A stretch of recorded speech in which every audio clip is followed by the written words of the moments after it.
everyone. Hope you are doing well. I'm pleased to be joined by Gary from the Stacey West Blog to get insight into all things Lincoln City ahead of our game tomorrow night. Can we just kick it off, actually? When you found out the draw, were you happy with it?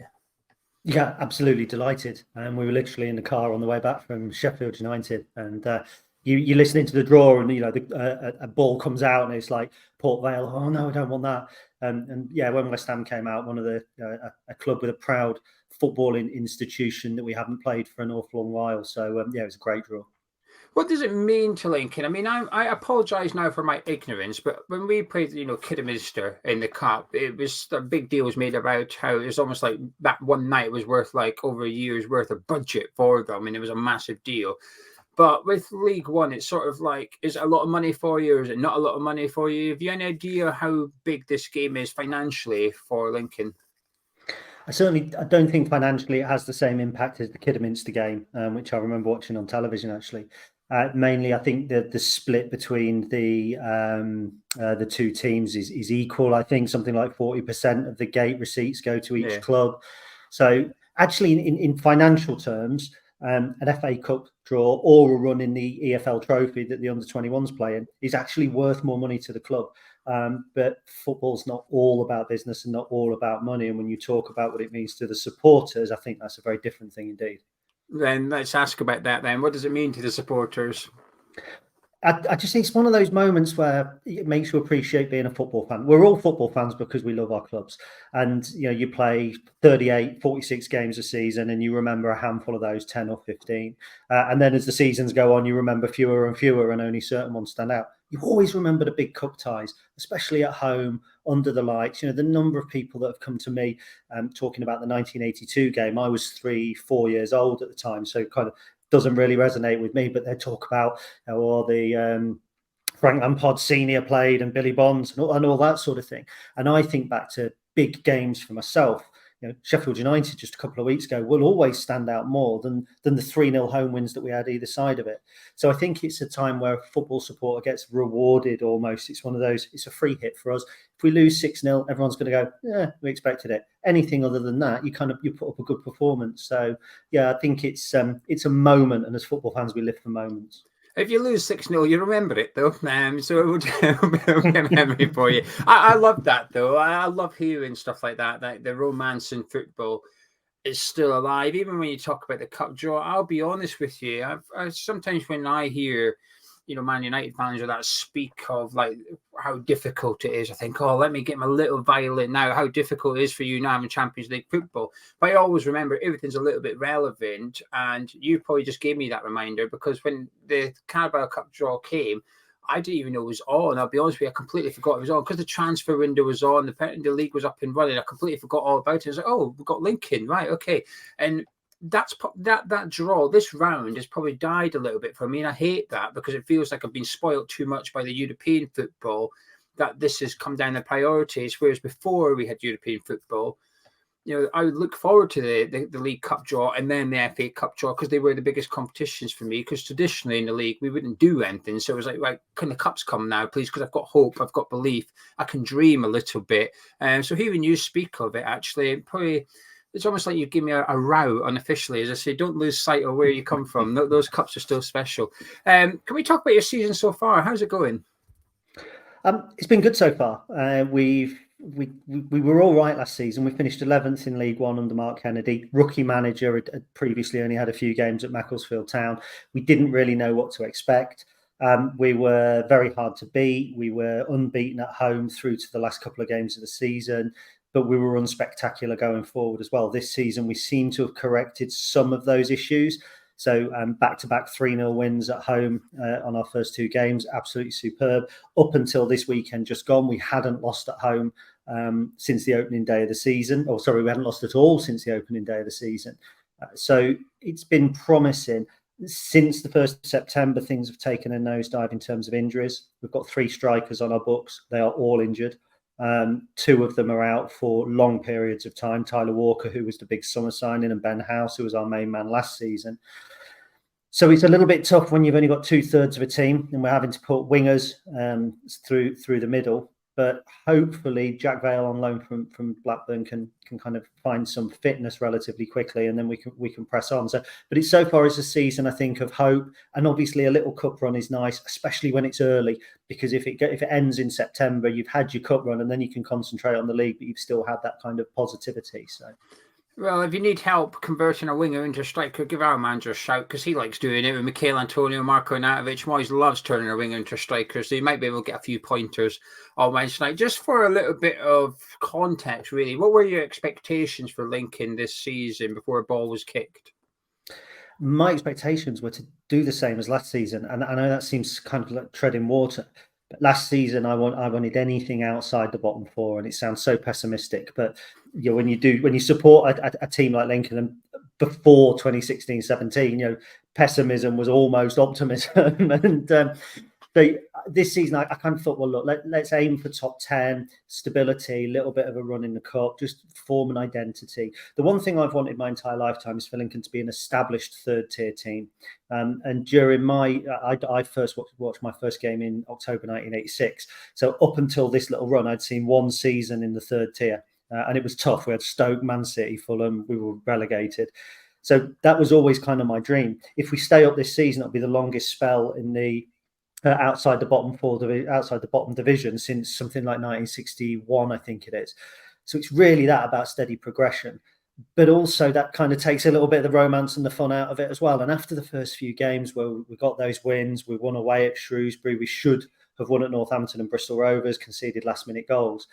I adjusted my expectations to top six, and that's just been tempered with the injuries at the moment. But football's to take a cliche, it's a roller coaster, isn't it? And I'm sure there'll be an upcoming very, very soon. In regards to players, is there anyone we should look out for? Just assume people watching this know nothing about your team. I know nothing about your team. Is there anyone we should keep an eye out for on Wednesday? I'll try and keep this brief because we've got some great footballers. We're strongest in the central midfield. So we've got Ethan Arahan and Ethan Hamilton in the midfield. So Ethan Hamilton's a former Manchester United youngster. We signed him from Accrington Stanley this summer. Really good footballer. He's got a goal in him and a long-range shot in him. Ethan Arahan should just be spelt G-O-D. So we signed him from St Mirren last transfer window, January transfer window. He was coveted by championship clubs, but we've convinced him to come to Lincoln in order to play games, in order to further his career. And he's outstanding. He reminds me a lot, I don't know if you remember Liam Bridcutt. We had Liam Bridcutt for a couple of seasons, but he's that player that sits in the middle of the park. He made things look effortless. Quite often will go unnoticed. So if you win 3 or 4-0, it'll be the forward players getting all of the credit, but Ethan Arahan's the absolute heartbeat. I draw attention to Paudie O'Connor at the back, another former Leeds United youngster we signed from Bradford at the beginning of last season. He's our captain. He's a no-nonsense centre-half, but he's very, very good. And finally, he's not really a player that should stand out because as we drove away from the Sheffield United game and the cup draw was made, this player would have found it hard to get tickets. And he's now going to be starting. He's Hakiba Delican. So he's a former West Ham youngster who moved to Scunthorpe. He started 2 games for us last season, went to Gillingham on loan, failed, flopped, came back in the summer, and it was understood we tried to pay him off. It was understood we tried to get him a loan deal. All fell through at last minute. With the 3 strikers injured, he started up front. He actually scored in the first 5 minutes against Portsmouth on Saturday. For me, the script is just written. Former West Ham man, Downs West Ham. So just keep an eye out for hacks, I think, as well. Yeah, I can see a headline like that. I don't like it. You're making me a little bit nervous now, actually. Tactically, how do you play? What can we expect style-wise from you? So we play a 3-4-3. Play 3 at the back, 2 wing backs that can advance, but it can also kind of come back to more of a 5 at the back, almost like a 5-4-1. And we're not a team that like possession. We're very good out of possession. Last season, we were the best team out of possession in the division. I think the 3 teams that went up, not one of them beat us. We beat Plymouth at their place. We didn't lose to, I think we only lost something like 3 in the top 6. We won at Ipswich. We won at Barnsley. We did that by soaking up pressure, by being strong, by being organised, by picking the right moments to attack. That's going to be tempered somewhat by not having the strikers. Ben House, when he's fit, is a hard-working striker. He chases dead balls, he chases things down, but we can break at pace. And it's almost sort of a blueprint that we used when we beat Burnley in the FA Cup in 2017, in that a Premier League team that, because as I understand that you guys are probably good at possession and like to let the opposition have a little bit of possession as well. And the pressure, therefore, is going to be on you to have possession, to come and beat us on Wednesday. That's going to play to our strengths. So the difference is going to be the quality. But, if the best version of us turn up and we continue to work hard and we press in the right areas, because we're really good pressing side, then there's potential for us to do something. Well, that'll explain your home form. I was having a look, and I can only see what everyone else can see on the computer screen. And notice you only had 2 defeats in 12 months at home, so that worried me a little bit. So it's a bit of a fortress that we're rocking up to on Wednesday, and you have to, sold out, so the crowd will be rocking as well. Do you have any thoughts on West Ham at all? I know you're not the biggest Premier League fan per se, but do you have any opinion on us? Not in terms of your current setup. And I'm not saying this just because I'm on your podcast, but West Ham were the first Premier League team that I watched a full 90 minutes of football for in 5 years, when I watched the European final last season. And before that, I think the last 90 minutes I'd watched was Leicester. I don't have a huge interest, but I do like West Ham as a football club. And that may come partly from Dan and Nicky Cowley, who were our managers, and they were West Ham fans, and they brought Billy Knott and Taylor Miles, who were both from West Ham.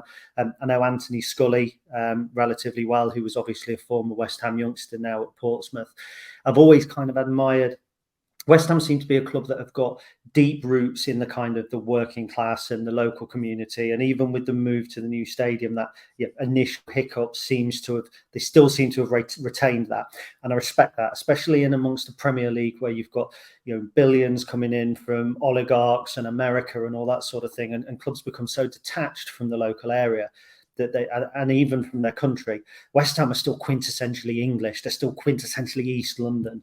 And I think that's partly why I got a little bit excited about the draw, because we're still playing a proper, I don't want to sound xenophobic, but it's a proper English football club. It's a proper English cup tie. It's not, we played Liverpool a couple of years ago. We lost 7-2.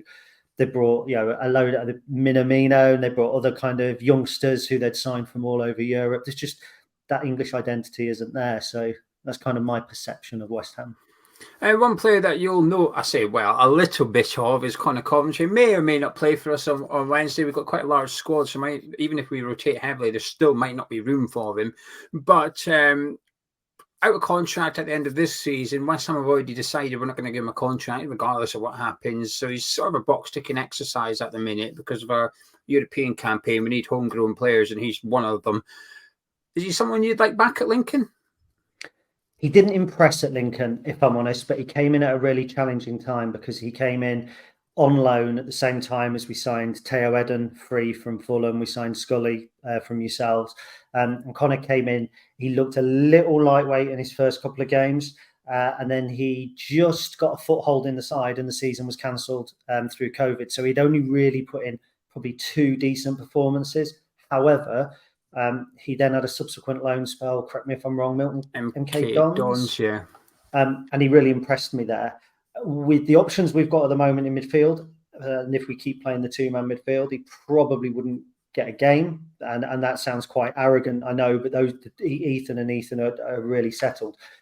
If one of those was to move on, he's certainly somebody that would slot into any League One side, so you'd be crazy to say no. Let's take a look to the game tomorrow night then. How do you see this one going? I think it will be a relatively tight affair. I think you're going to have an awful lot of possession. I think we're going to look to leverage quite a loud home crowd. We're going to look to kind of that us and them mentality. And Lincoln City recently have been really good at playing the underdog. It's when we have to try and be the big boys that we've always struggled. So I don't think in reality we're going to take anything from the game. I see something like a 3-1 defeat. If we get a goal to celebrate and we get a relatively narrow defeat, I don't think there'll be too many fans will be upset with that. You're more confident of a West Ham win than I am, actually. I'm nervous about this. I've seen us lose to Wimbledon, to Oxford, so we've certainly got it in us to be the headline on the back pages on Thursday morning. But fingers crossed you're correct on this occasion. But listen, Gary, thank you so much for joining me. I've really enjoyed that listen, actually, and it's sort of, as much as I enjoy these opposition previews, it can be a little bit Premier League-y, if that makes sense, where I know who they're talking about, I know what they're talking about. So to speak to someone with a club I know nothing about, and to have the the romance of football almost back a little bit. I've thoroughly enjoyed it. So best of luck for the rest of the season. Hope it goes well for you. And you never know, Conor Coventry might rock up with you in the summer. But Gary, thank you very much. If you want to hear more from Gary, you can head over to the Stacey West blog. I'll put a link in the description to their website. So they've been posting stuff ahead of the game as well, so go check it out. But Gary, thank you very much. If you've enjoyed this video at home, please do drop a like on by clicking thumbs up under the video and subscribe to Ham's Chat. Catch you in a bit.